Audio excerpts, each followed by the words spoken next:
Well, everyone. That was supposed to be a louder clap. Hold on, let me do it again. It's going to pick the mic. Ooh, there we go.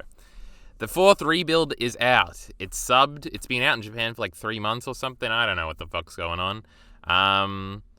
But we have to watch it. It's in our Ava contracts as the Ava Law geeks, the Evangelion fans. I guess I have to watch these fucking movies. I have seen the first 3 before. I have not seen the 4th one yet. The plan is to watch one, talk about it, watch the next one, talk about it, watch the next one, talk about it, then finally watch the 4th one, talk about it. All in separate videos here on our secondary ENT channel. There's going to be a lot of content coming out on this channel very soon because I'm also going to... the Boardwalk Empire video should already be out. The last one, and I also want to do 4 videos about the rebuild, and then I want to do one about my Pokemon Crystal playthrough, and that's all going to be coming to your sweet little hearts in your sweet little ears here on the secondary ENT channel. We are live right now. This is a talking about with chat. We decided to go through with it. Chat wanted to help me out, wanted to say some things about this first rebuild, I assume. Everybody's waiting for the 4th rebuild one because that'll be the one with all the discussion, I assume. But here we are just talking about the first one. I just finished rewatching it. I did it in a few sittings, not in one sitting, which is probably not the best. Overall, I have a pretty positive impression of this first movie. I'd always just said that it was just the first 6 episodes again. It's not. There's a bunch of little changes that makes it very interesting and some very big changes towards the back end. I tweeted this. We're going to be going through my tweets because it's basically how I've done notes for this. So head on over to the Twitter if you want the opinions firsthand beforehand, or head on over to Twitch if you want to hear the videos firsthand beforehand, because all of these will be recorded with chat. They're all saying hi in chat, even though I'm not looking at them. I know that's what they're doing. Beforehand, I would have just said that all the rebuilds were bad, especially the 3rd one. I would have said that they were ugly, changing characters, stupid shit, unnecessary, don't need to exist. I'm interested to see how my opinion is of the next 2 change also, because I generally would say I like this first one a lot more than I remembered, and we'll get into all of that more as we increasingly go through. I just finished the new movie after deciding not to rewatch the other 3. JP Hansen from chat is saying that's weakness. I have to rewatch them. Did I even say the tweet? I referenced a tweet, but then I don't think I went into it. I would give this movie, if we were doing Letterboxd reviews, which we probably will be. You can follow me on Letterboxd, and it's in the description of all my videos now. Hold on, I'll get it up. If we go into this Boardwalk video, we mute it because we don't want to hear ourselves. Go down to support links. If you see, Letterboxd. It's basically Mal, but for movies. Though Mal would also have these movies on it. The rebuilds are probably already on here, right? I probably already have them on my list. It's probably Ava, not Evangelion, right? My fucking computer just decided to turn on real quick. It's fucking loud as fuck. This is the new one. Thrice Upon a Time is a good name. This is just the first rebuild, right? 2007 watched. We're giving it 4 stars, is what I'm saying here. Why did I do that? Well, I was chilling my letterbox, but whatever. I love the first ancestral race lore in the series, but it's the least talked about thing in the actual show. I have no idea what that is. Well, I did rewatch the 3rd one, like a month ago, but that was it. Twitch audience over YouTube audience, real is saying. But where do we start? I kind of fucked myself up by opening up Letterboxd. I have a positive impression of this movie. I didn't think I would. These first tweets are not as positive. The later ones are. We're going to read through these just because I basically tweeted about every goddamn scene that I had anything to say on, so it's a good way to go through notes. Also, this is what we do on our streams constantly, just read my own tweets, because what could be better? Warning, I'm currently watching the first rebuild, for you know what reason, obviously to catch up. I'm mildly annoyed so far that it looks worse, sounds worse, and is paced worse than the actual series, but did Ritsuko smoke in the original series? She's smoking in the first movie. It fits, I guess. I mean, she's always been smoking, but you know what I mean. Haha! I got the jokes. The beginning part, I think I'm just disillusioned to like the first 3 episodes of Ava because I made those videos about them. I've made 3 scripted videos and the first 3 videos on Ava. That series is now discontinued because we'll talk about it later, but there's one Ava video that I have an idea for that's like episode 17 and episode 4. It's the Ray room scene. I'll talk about that when we get to it because it's in this first scene where Shinji touches the boob. Oh no. So the first bit, I'm just like, I was kind of uninterested because it's like, I've seen this so many times. Because when you make a video, chat, you have to edit through the episode and you're just scrolling through it constantly. Firstly, you got to just watch the episode again to remember it, to write the video. And then you probably watch it twice because after you write the first draft or something, you want to make sure that what you're saying isn't bullshit, so you go through and you watch it again. And then after that, you're scrolling through it in the editing bay 15 times, and every shot you're fucking lingering on, and it just gets in your head, and it's like you're sick of it, you never want to see it again. Now, that first Evangelion episode 1 video probably came out about a year ago now, and it's still like, I've seen all these shots. A lot of the shots are shot-by-shot remakes. Later on, things definitely aren't, and there's extra stuff added in there, like Shinji running away. A lot of the imagery is very different, but the famous shot of Misato's ass as the explosion goes off is still there. It's better than the original one because there's like a glint of light on the outline of her ass. Quality stuff, but just visually from like an aesthetic point, it looks better. I'm not talking about her ass specifically, just the way that shot is framed in the original series. And I was noticing a lot of things because I have those shots so seared into my brain. Enshrined? Whatever, you know what I'm trying to say. So seeing them done but not as clean, it was just kind of mildly annoying. And that's what I was thinking about when making this tweet. It looks worse. I just like the 90s aesthetic way more. I like the thick outlines, the thin ones. I don't know. I feel like at the beginning I felt this more so. I guess you get used to it as you go through. But at the beginning I felt like Ray's character design just looks... It's a very 90s design. More so than even all the other ones, to the point where it kind of looks weird and off-putting. Without the like thick outlines, though, again, you get used to it as you watch it more. It's probably just the other one's the one I'm more familiar with and I like more, so I gravitate to it before. I said it sounds worse here because I was annoyed with how the sound design was at the beginning because it was very much surround sound audio and my little Apple headphones, which actually do equate for that pretty well. I had to turn it up pretty loud. I don't know, it's probably just the shitty way I was viewing it with the headphones on the computer. If it was in a theater, it probably sounds great. And later on in the movie, I was noticing a lot of sound design things that I really liked, especially with the way the Diamond Angel sounds they added. It's famously got that seared, again, I'm going to use the word, into my brain is the sound it has in like episode 5 and 6 of the original series as it's like floating over the city. But there's extra types of noises added in the movies that I liked a lot. The screeching, I know, again, that was in the original as well. But no, I felt like it was more effective in the movie, maybe. Just from a sound design perspective. And the pacing is just like they're rushing through some things kind of fall flat, whereas in the original series they're given time to breathe. I've loosened up on this critique, again, more so as the movie continued, because it does a very good job of like rearranging and adding and taking out certain things to make this like a one fulfilling movie where everything factors in. Sometimes when things try to do this, Berserk does it in its movies where it's just trying to throw things in there because it has to be in there. We'll get to it in a second, but Suzuhara, I kind of...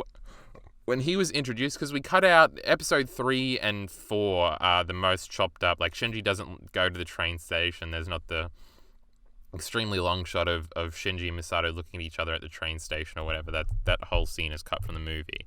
So they're cutting things out there. And I thought Suzuhara was something that maybe could have been cut. Now, obviously, it can't because he's important later on. So I was like, oh no, the movie's just throwing him in here. He has really no purpose in the movie at this point. It's just kind of extra detail for later. But then they tie that back in at the end when he and Kensuke leave messages for Shinji when he's not feeling like piloting the Ava at the end. I don't think that's in the original show, or it's framed in a different way, because they don't really have the moment of becoming really good friends in the movie, whereas in episode 4 and 5, I feel like they do have that moment, and they're like hanging out together, and it's established that they're friends. Obviously, that's established in the train scene where Shinji runs back and says, "I'm the coward," or whatever. But yeah, it was neat how they chopped and changed certain stuff to make it feel like a fulfilling like arc that has 3 acts and goes through in just one movie. We're talking about a lot of general things. We'll move through the tweets here after I check chat. I totally get that the lore isn't really important to the meaning of the series, but I hyperfixate on in-universe aspects of the series that I watch. Yeah, I like the lore stuff too. People meme on the lore stuff all the time. I don't really know a lot about it. Like, a lot of Ava is very complicated. People talk about it being thematically complicated all the time, but just story-wise, it's very complicated. When you go back and watch it, it makes sense while you're watching it. And you're like, oh yeah. But like after like I've rewatched Evangelion like once a year for like the last 5 years, I think. I haven't done it this year yet, and I was planning on doing it pretty soon. I probably, if I had more conviction, I would have rewatched the whole series, then the rebuilds, then watched the 4th movie. But we're just doing the rebuilds because the movie's out and everybody's talking about it, and I want to fucking... Curiosity killed the cat, as Meowth says in that one Pokemon episode. No, they say choreography killed the cat. It's a great play off that thing. God, Pokemon's a 10, but that's completely off subject. What the fuck was I talking about? Oh, I'm curious, and that's why I did it. But you always, when you get to like episode 22 and shit's really happening, and there's like they're throwing out the nouns that everybody makes fun of Evangelion for, in that moment you're like realizing, oh yeah, it makes sense, and this plays into this scene. It's like the one scene in Magma Diver where Kaji is in like a chairlift talking to like a woman about the Murdoch Institute or whatever, and you understand it at the time, but after you finish rewatching it, like 6 months later, you can't remember the exact details of what's going on. So maybe I know what the Dead Sea Scrolls are if I rewatch it, and I'm currently in episode 23, but I can't remember what it means now. And people make fun of the Ava lore for that. And sure, it's not vitally important to the character drama or the themes going on, but it is important in certain aspects. And people like to hyperfixate edgily to make fun of the lore kids by being like, it doesn't matter, all that matters is the characters. Obviously, it all matters and it all works together. It's just a stupid internet meme talking point, but the lore's fine. It's fun. The lore is interesting and totally worth checking out. You were talking about Meowth, I believe. I definitely was. Alright, Entertainment Man, I'm heading out. I got work in 3 hours. I'll catch the next scene, but hopefully it's not at 3 a.m. again. Well, we'll have to see on that front. Let's move on to the next tweet, I guess. Holy shit, I actually liked this new scene of Ritsuko and Misato on the chairlift thing. My ass is freezing is a good Misato line, true. The characterization so far has been largely fine. Big moments have been underwhelming and sped through, but the characters feel right. Though I do remember hating... Oh, we didn't talk about Ritsuko's smoking. Does anybody in chat know if Ritsuko smokes in the original series? I feel like maybe her mother does. If I'm thinking about the scene where Rei says, like, you're an old bitch, Gendo loves me more, and she gets mad and kills that one Rei. I think that's just Rei 1. I feel like she's smoking in that scene. I can see it. I can see Ritsuko smoking. That's why it kind of fits. Just like I feel like that's kind of a trope, like the ultra scientist person who obviously knows smoking is bad is addicted to it anyway because everybody's a hypocrite. Isn't that funny? But yeah, I don't remember that happening, but it fits, and I like it. And smoking's cool, but you shouldn't do it. That's the ultimate tragedy of life. Smoking is so cool, but it's bad for you. Isn't everything that's bad for you cool? I don't know. The characters do feel right, and that's something once we got past the stuff that I was hyper familiar with in the first, like, basically post the judo killing thing, I really like the rest of the stuff. All the Rei Shinji stuff is so good. It's basically exactly the same. The character drama stuff is all really fun. And that's when the movie started to really work for me. And Miller has told me, our trusty buddy Miller, in Twitter DMs, that About like the first half of the new movie is a bunch of slice of life stuff with the character drama stuff. Cool. I'm looking forward to that. I like that stuff about Ava. The character's very dynamic. It's fun to see him in almost any situation. Though I do remember hating that one. Oh, this is about me talking about the characters feeling right, and now I'm giving an example of when I didn't feel like the characters felt right. Though I do remember hating the scene where Asuka decides to learn how to cook. Asuka doesn't do housewife shit. She's in the stealing husband's business, not feeding them. True and based. We'll see, though. We'll see how they do Asuka. There are clearly little things that, like, the movies want to clarify and be like, this is actually how it is. It does it a lot with the technology stuff and how the city works and things like that, but it's clearly doing it with the characters where it's trying to make things a little bit more blatant and a little less subtle. And I kind of like the more subtle aspects because it implies different things and you can read into different things, whereas it's just kind of stating it here. Like, I tweet about this later, but Misato, like, hitting herself after Shinji leaves the jail cell room to show that Misato is conflicted and is shitting on Shinji because she hates herself or whatever, which is something that's implied, obviously, later on. You can go back and be like, that is what she was doing in that scene. But it's like, there's other things you can read into that scene of her just being frustrated with the kid and different things like that the original series allows for, that the movies really don't. And I don't necessarily like those changes. Again, that would be why this is a 4, not a 5. It's not quite as good as the original series, but it's doing all right.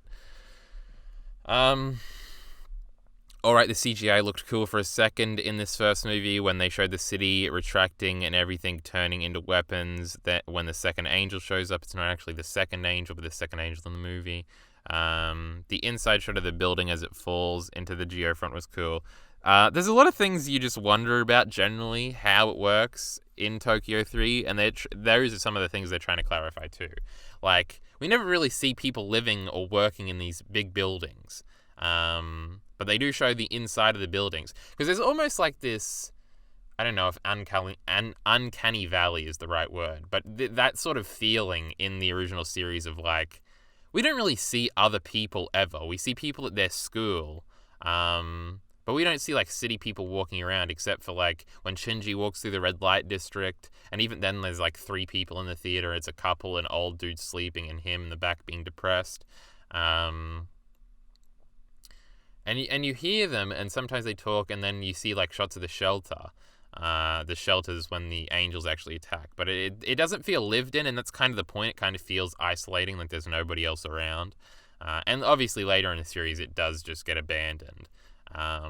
But I don't know, the one shot of showing the inside of the building as it retracts down into the geofront is like, this is like a place where people work. There's no people in that shot. We do get shots generally of people later on as well, but it feels more lived in, which is kind of a double-edged sword. I think it works in and of itself in the movie, of fleshing out these sort of ideas, but I don't know. We'll have to see. It's good and it's bad. The sound design was actually good in the scene where Misato lectures Shinji about ignoring her orders. Could have done without Misato cringely slapping herself in the face as he left the room. Weird bitch boy Eren moment. True. Remember when Eren did that on the top of the wall? Embarrassing. Don't think that was in the original series. Half of me thinks that it might have been. That's why I put that line in there. Just like, don't think that happened in the original series, though it might have. I don't know if anybody in chat is familiar enough with the original series to clarify.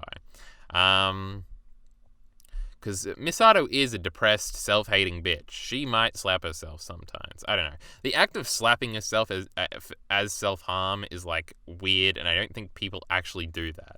Like, people obviously harm themselves in a variety of different ways, but I don't know if people are slapping themselves in the face. I feel like I had something else to say about this.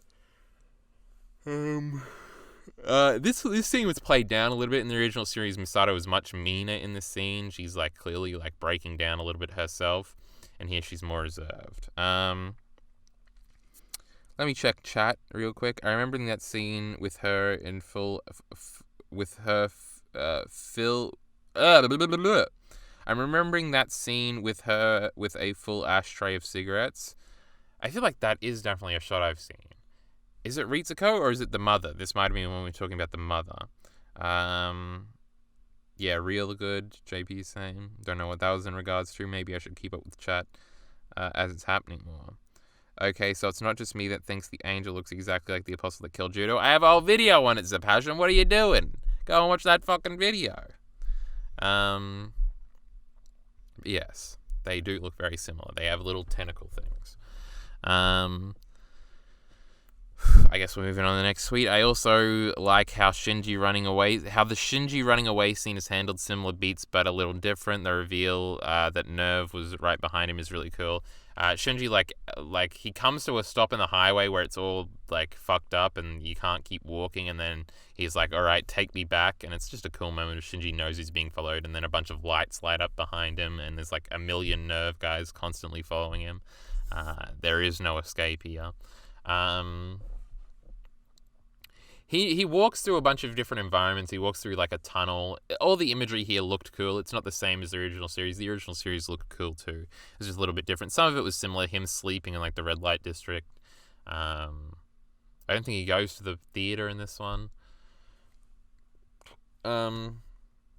The movie does carry over. This is a point we can get into. The movie does carry over sort of the audio clutter that the original series had that I thought was always cool. Like the radio is always like on a talk show thing while something is happening in Misato's car, and I always thought it was a cool little detail. And the constant like mechanical step-by-step process porn there's like is it just called mecha porn of like systems engaged, 3/4 of the things are in or whatever. All that stuff is in it, like just constantly showing cool shots of the characters getting prepared by something while this sort of mindless droning like lines about the status of the Ava or whatever. This is all carried over, and the same with some of the musical beats from the original series, and it's I really like that directorial style. I guess it's an Anno thing. It might be a different thing that I don't know that it's referencing or whatever, but I like all that stuff. It's really cool. Just something's always being said, and like it being in the background is part of the point. It's like it's part of the point. It's like this audio clutter thing, and I like it.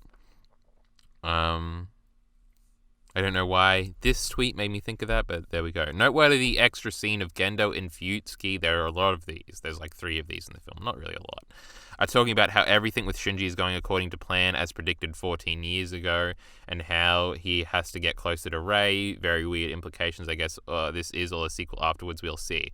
There are multiple references, and I know this was a big theory about the rebuild films. I don't think I ever watched these theory videos. I just heard about them vaguely. About how the rebuild film series is like a sequel or something. It's clearly being implied that they know that all of this has happened before, and that like we're going according to plan. Now this is obviously a funny gag because it's also happening again in our world, like Ava is being made again. But like paralleling this to what's actually happening in the story is clever, and I wonder where it goes. We'll see if it's actually paid off in the 4th film, or if this is just a weird background detail, like a lot of the Ava lore stuff. But it's very much implied that like the characters have like seen the show before, or seen the original version of the show, and they know Shinji and Rei get close now. Everything's going according to plan. Shinji's doing what Shinji is being predicted to do. It's obviously implied again with the last scene of the movie where Karu wakes up in the moon out of a casket, out of the 5th casket along, out of 9, I counted them.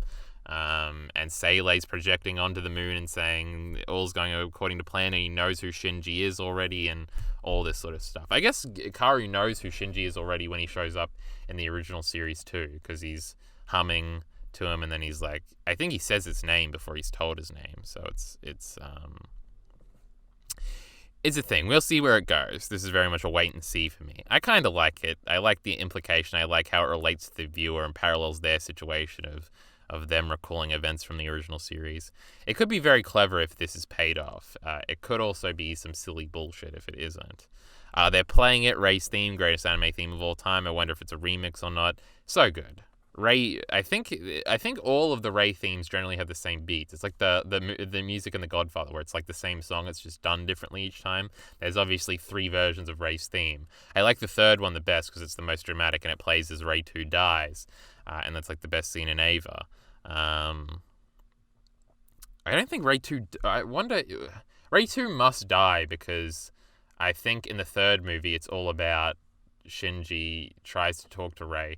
Because I remember another thing people used to always say about the rebuilds was that they shipped Rei and Shinji a lot more than the original series did, and they harp into that a lot. That can kind of be read into this film. I think it's more so in the second one, because, I don't know, it's also a vehicle for Asuka to be jealous, and that plays into a bunch of character things.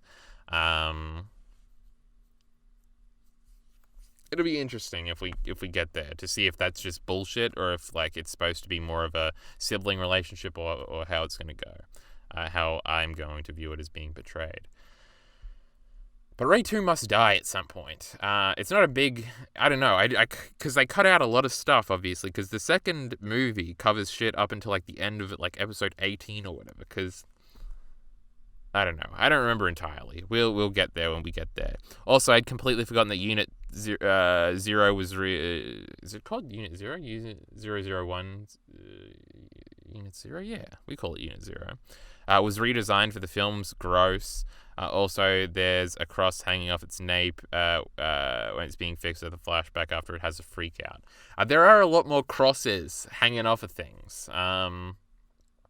Cross is obviously a big meme in the Ava community. Do they mean anything or whatever? But there's like a cross hanging out of like the nape. I think I just say it. Yeah, hanging off the nape here of Unit 0 after it's been like deactivated. And there's also a bunch of crosses hanging off of Lilith's body later when we see it, along with the rays being birthed out of its fucking bottom half. But we don't know they're rays yet. Though Misato might, I'm unsure what she knows. But we'll get into that when we scroll up a little more. The crosses, I wonder if they mean anything. It's just a cute little design choice. We'll see. Also, because they said also here, get it? Comedy. Poor Ritsuko always getting cucked by Rei and Gendo's affection as poor girl. They don't really play into this too much in the movie.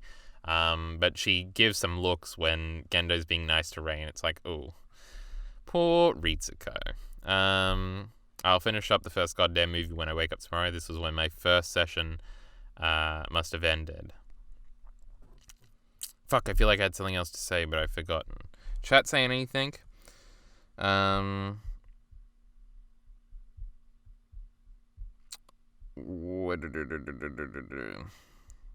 Tried slapping myself once, felt stupid. Yeah, like, it's stupid, but whatever. I just tried slapping myself and it was invigorating, actually. People do that all the time, too. People should do this more often. Maybe I'll try again sometime. Might have been a situation that made me feel stupid. Might work for hyping myself up or something. This better not awaken anything in me. Kinks can be kinks. Lol. Dude, have you checked out all tomorrow's? It's this really cool post-human science fiction story. And it kind of reminded me of Evangelion lore. Interesting enough, the author of it hadn't actually seen Evangelion when writing it, only just discovered it recently. I have not heard about All Tomorrows at all. Everyone needs to check out All Tomorrows. There's a summary of it on YouTube. Is it a manga or an anime, or is it just a novel or something? I'll check it out. AV Unit 00 wasn't redesigned. That's what I wanted to talk about. I wanted to know if that was true or if I was just imagining that. As much as you think it was just based on the prototype yellow and white that Zero had in the series up until it got damaged by the Diamond Angel, then repainted it to blue version of the OG series. I felt like that was possibly what happened. So yeah, I'm glad somebody clarified that. Because it seemed familiar, and I couldn't tell if it was that it was a redesigned color job that I didn't like, or it was just like the thin outlines maybe. But yeah, I felt something like that. I was like, is this true? So yeah, I'm glad this passion is on top of his shit. You gotta scroll up to get back to the Ava tweets. Alright, back to watching this first movie. Another extra Misato and Ritsuko scene. Oh, this is all from today. Scene just talking generally about Shinji. This actually kind of works since Ritsuko surprisingly does end up with Misato in the third movie instead of Gendo. And this is kind of set up for that. Yeah, I was like, we're getting a lot of extra Misato and Ritsuko scenes. But then it kind of works if you think about it, because their bond, I guess, is stronger in the rebuilds than the original show. It's pretty strong in the original show. There's a lot of underlining resentment there, as I'm sure there still is even in the rebuilds, but it works if you think about it that way. And that scene is them in a bar, and it's weird because I think the bar is in Nerve headquarters because they're like sitting in front of glass that's sort of like tinted purple, and it looks like there's like computers working behind it. It is reminiscent of the bar they are at the wedding or whatever in like episode 15 or whatever it is of the original series. I don't think it's like 15. I think that's definitely the episode where her and Kaji kiss again. It's also the Asuka and Shinji kiss episode. But yeah, it's visually reminds you of that bar just because it's such a similar scene. That scene starts with Ritsuko and Misato talking, and then Kaji shows up. But I don't think it was. I don't think it was like an off-campus bar. I think it was in Nerve HQ. It was interesting. I was trying to figure out where they were, and it was just the imagery was interesting of the purple tint and whatever was going on behind the glass. Everything's generally a lot less subtle. Shinji verbally asks longingly why Gendo smiles with Rei but not with him, and Misato has to say outright that Shinji is sticking around to get a pat on the shoulder from his father. Ritsuko has to say men are pigs, etc. Yeah, a lot of this stuff is more implied or left open-ended in the original series. The movies, obviously, they don't have as much time, and I'm pretty sure a statement for why these movies were made was to like clarify things from Anno's point of view. I don't know, I don't like it as much. These movies like to flesh out the logistics of everything and how Tokyo 3 works, and I could see myself a few years ago hating that, thinking how unnecessary that is, but it's kind of cool. We kind of talked about this earlier. Also, when they announced the blackout, we get glimpses of the world of the world outside the city is probably what I meant. For the first time ever in Evangelion, I think, besides that fleet that accompanies Asuka to Japan, ? It's neat world building, I guess, though it might detract from the effect of isolation. We talked about this earlier too. But we do see we do see like people at an airport. We do see a bunch of different shots. We'll see like two farmers working, like a flooded in area from like the second impact. There are a bunch of cool shots there, just like people like watch, and then there's also people like watching the confrontation and like clearly people hoping that Shinji succeeds to save them, and sort of it plays into Shinji's responsibility to help save the world and things like that. It's interesting. I find the change interesting. I'm yawning a fuck ton this stream. I don't necessarily think it's better or worse. It's just interesting. But yeah, I liked it as it pertains to the movie. Let's check chat again. It's not a manga, it's a science fiction novel written by a cool Turkish guy. Well, there you go. He specializes in speculative evolution and has done plenty of illustrations of different dinosaurs and how people in the future might represent what modern animals look like if they were looking at just bones and not pictures. Very cool Turkish man. Well, there you go. Nobody's got anything to say about my Evangelion takes, though, apparently. We're down to 4 viewers live in chat. They're also being very cute with what Gendo and Fuyutsuki... They're also being very cute with what Gendo and Fuyutsuki mentioning... That doesn't make sense. But Gendo and Fuyutsuki mentioned the dummy plugs aren't ready yet, implying that they could maybe use another ray. They say we always have ray, and I don't know, do they want to have 2 rays activated at once? I don't think that's possible. I don't know. There was something like, we have ray. And mentioning brainwashing that I think is a part of the 3rd movie. I remember one of the things everybody hated from the 3rd movie was that it's implied that Shinji was brainwashed after he watched his mother die, instead of him just forgetting it because he was a kid, like it is in the original series. So brainwashing does come back into it, but there is a mention of them maybe brainwashing Shinji, so he will do as he's told in this movie. Brainwashing is generally like the goofiest thing I can think of. It's like, what do we need brainwashing as a part of the story? But whatever. We're getting to the end here. Alright, Misato just... Oh, this is when shit actually starts to change. I don't think I mentioned it, but the 3rd angel in the movie, I guess Lilith would be the 4th angel, even though it's the 2nd angel, but it's the 4th angel featured in the movie. The 3rd angel featured in the movie, or the diamond... It changes. It does. It's actually a pretty cool implementation of CGI. I think that might be my favorite angel design from the original series. Just the clean diamond. It looks really cool. Also, they have it very much be a thing in the rebuilds that the angels like disintegrate after they're killed. Whereas one of the cool little aspects I really liked about the original series is that like after they kill the diamond in episode 6, it's like being deconstructed in the background all the way up until like episode 9 or 10. And it's just a continual process in the background, and there's like ladders set up for them like taking it apart. I always thought that was such a cool little detail, and they've taken that out of the rebuilds by just having them all disintegrate after they're killed. There's a bunch of blood everywhere always. The blood falling on top of the pyramid that's in the geofront. I don't know if that was original to the rebuilds or if that was in the original series, but it's pretty cool imagery. Just a flood of blood falling on a pyramid. Just cool, wacky shit. But what was I talking about before that?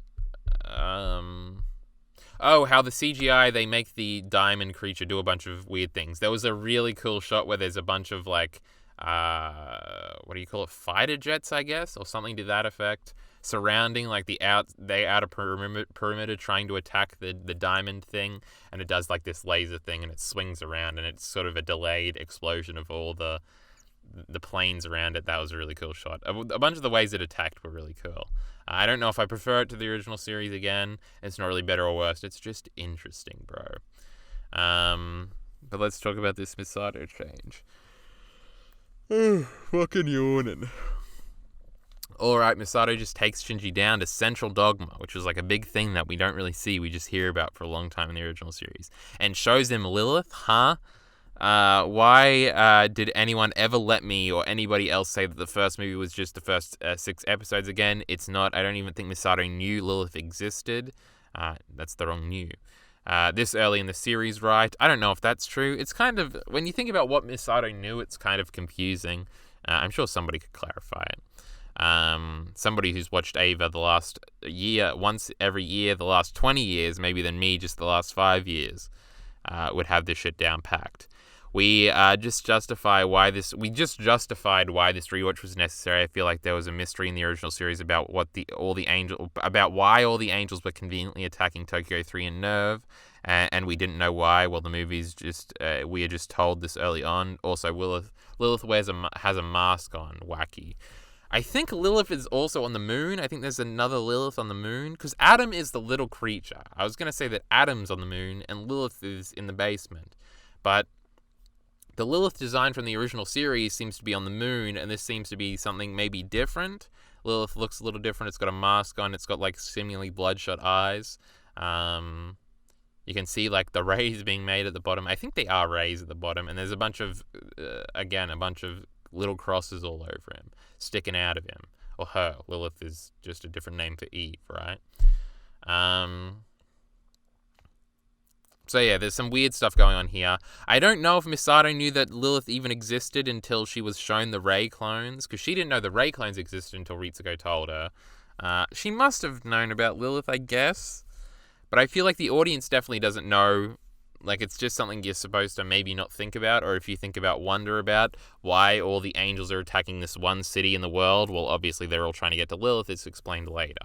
The movie's establishing this early on is maybe trying to avoid that confusion or avoid like accusations of the story being convenient or something. I know it's certainly a change, because I think it's a change because they wanted to also show Lilith on the moon and be like, what's going on here? It's interesting. There's a bunch of, again, lore stuff, mystery set up here. I'm interested to see where it goes. And I completely forgotten that scene was in the movie. This is why rewatches are important. The first rebuild rewatch, this was after I finished. I can't believe instead of teasing Asuka at the end of the movie, they go with Karu. I spell Karu different every time I write it, I think. But that's neither here nor there. I just wanted a cool Asuka tease, which you kind of get in the preview. Lilith is also on the moon. There's 9 caskets, and he knows who Shinji is and implies that we're going to do the third again. There's a bunch of mystery set up here that seems to play into the fact that this has all happened before.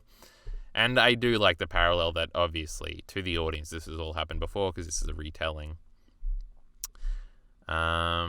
I still got a few more tweets here. Let me power through this. We'll have a little meeting with chat, and then we might end the video at least, the video portion. And we might stream a little longer. Overall, the first movie is pretty great. I'd give it like a 4 out of 5. If Ava is a perfect 5, which it is, this movie is just slightly bastardized Ava. That looks worse, though it looks pretty great sometimes. I like the direction generally, the more that I remembered. Some moments of imagery too. There's a cool moment of imagery where towards the back end of the movie, Shinji's in Ava. The last battle is also really climactic. I don't think I tweeted about this, so I should probably mention all this now. But before that, it's just a cool moment of imagery where Shinji, there's like a cool filter over it, and Shinji, I don't think filter's the right word, but you know what I mean. And Shinji is like naked, and he's having like an existential moment. There's also one of the dream sequences, but it's a very basic dream sequence, just about like Shinji and Rei monologuing to each other on the train with the oranges up to the max. So those are some of the best scenes in the original series. That one was just very straightforward about why you pilot the Ava, and father doesn't even like me for doing it. Nobody congratulates me, but I still have to do it, all that stuff.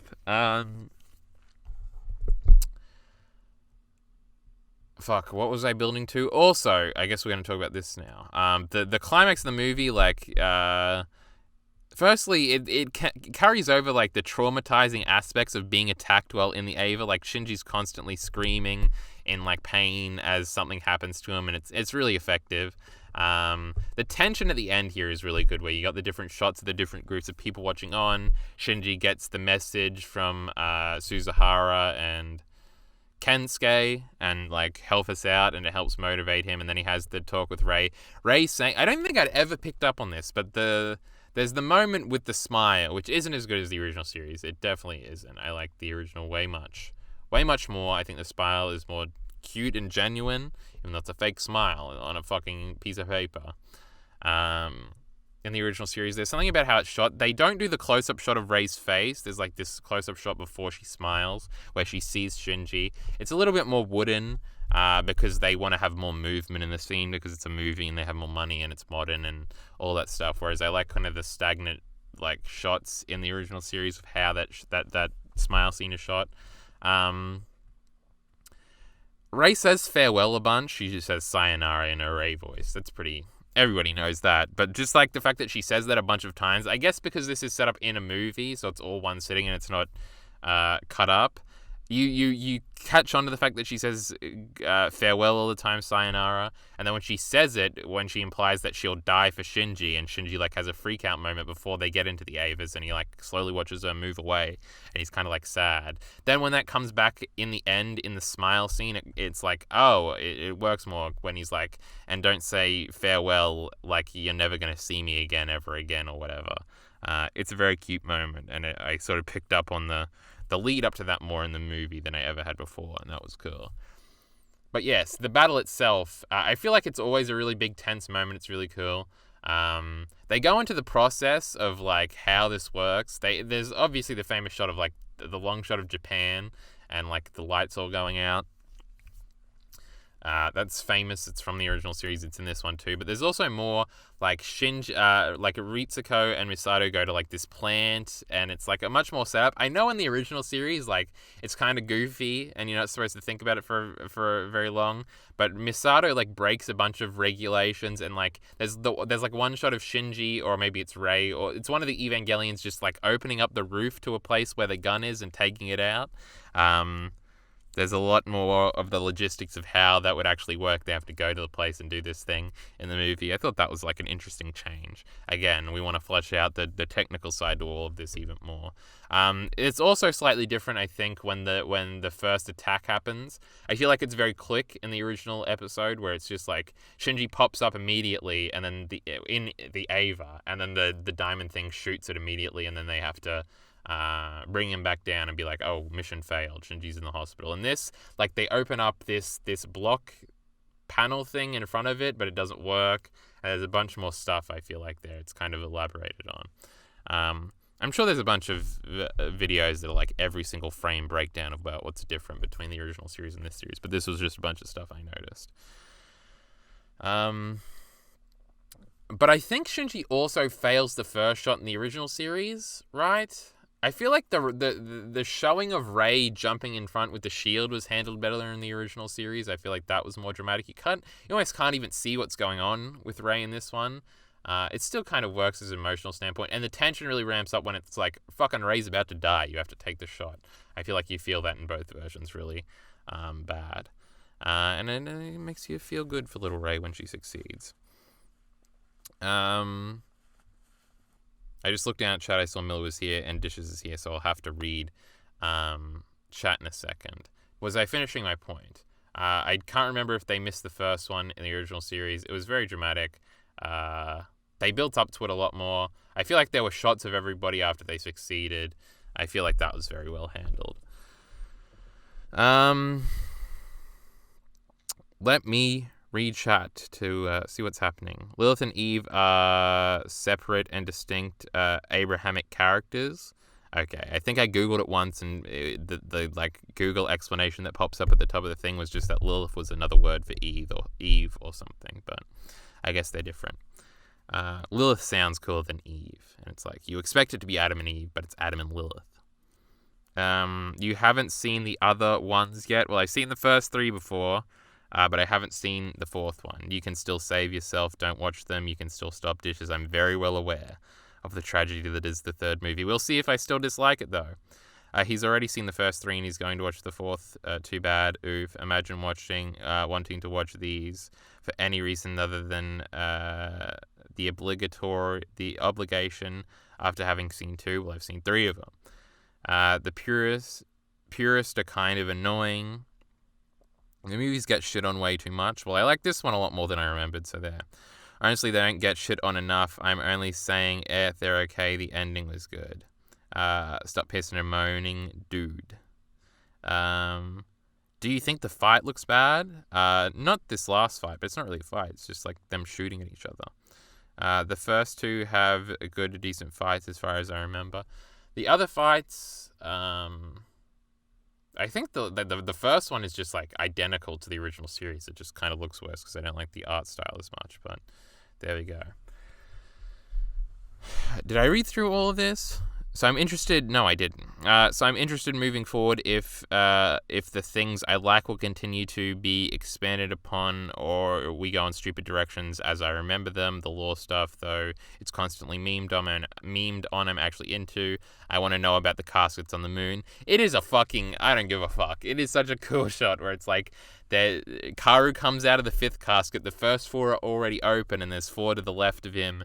I don't know my left and rights. To the other side of him. That are closed. It's just like, what the fuck is this? And then the Sele projection thing shows up on the fucking moon, and then fucking the real Lilith is lying down there. We gotta see where all this goes.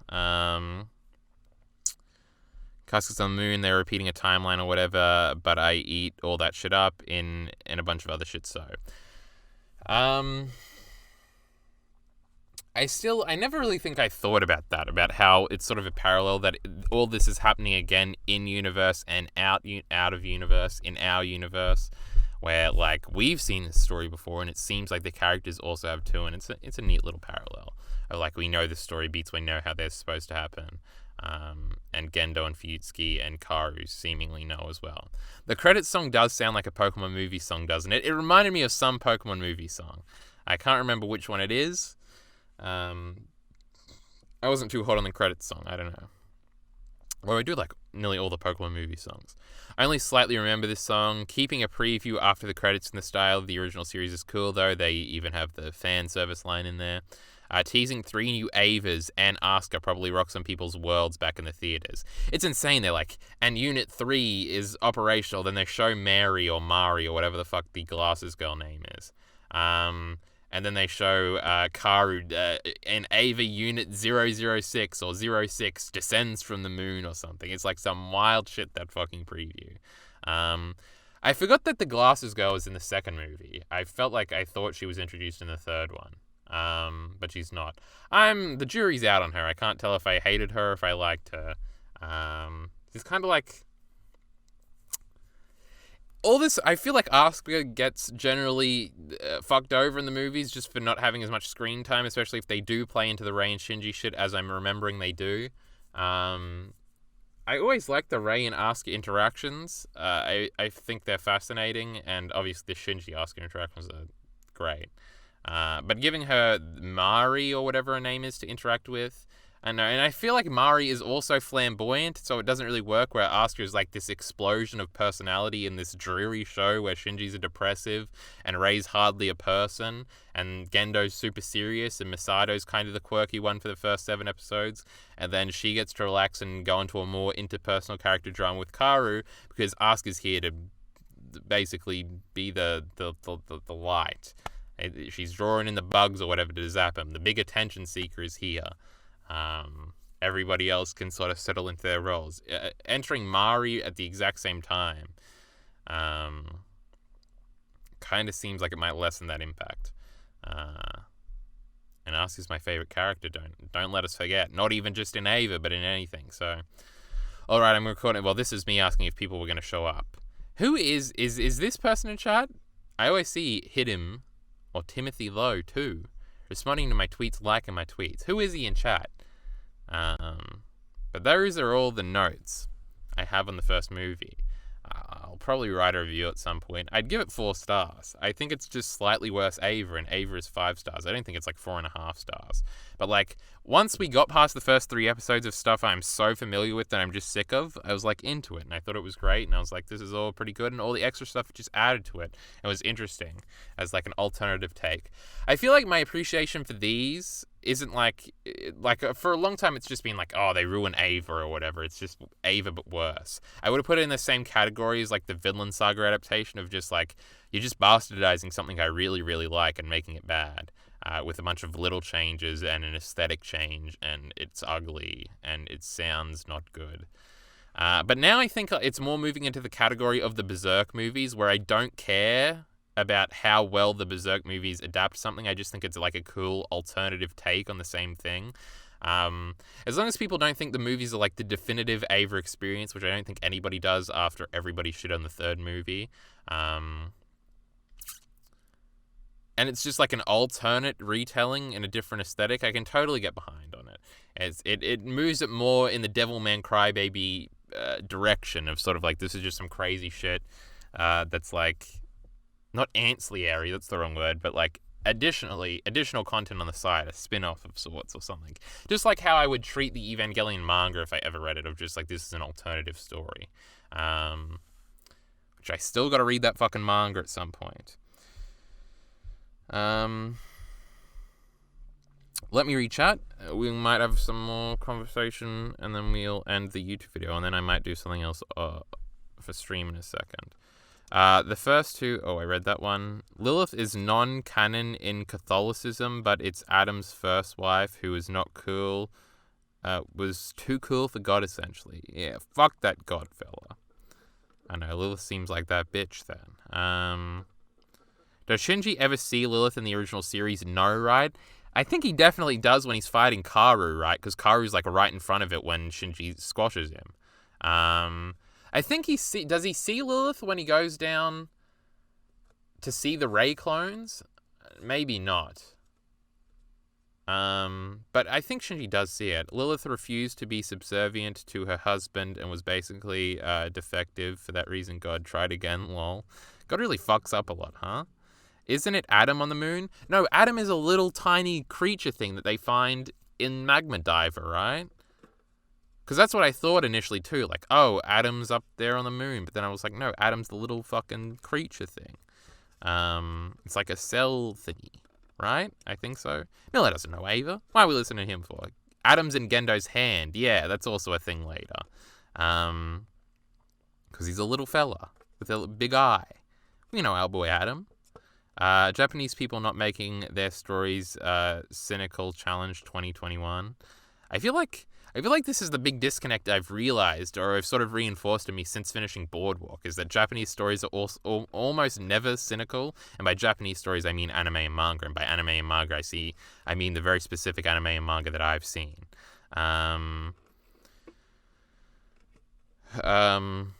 because I feel like everything, like Devilman, people would say was cynical. No, it has like a point, and like Boardwalk just shot dead Lamau, and there's not really a point to it.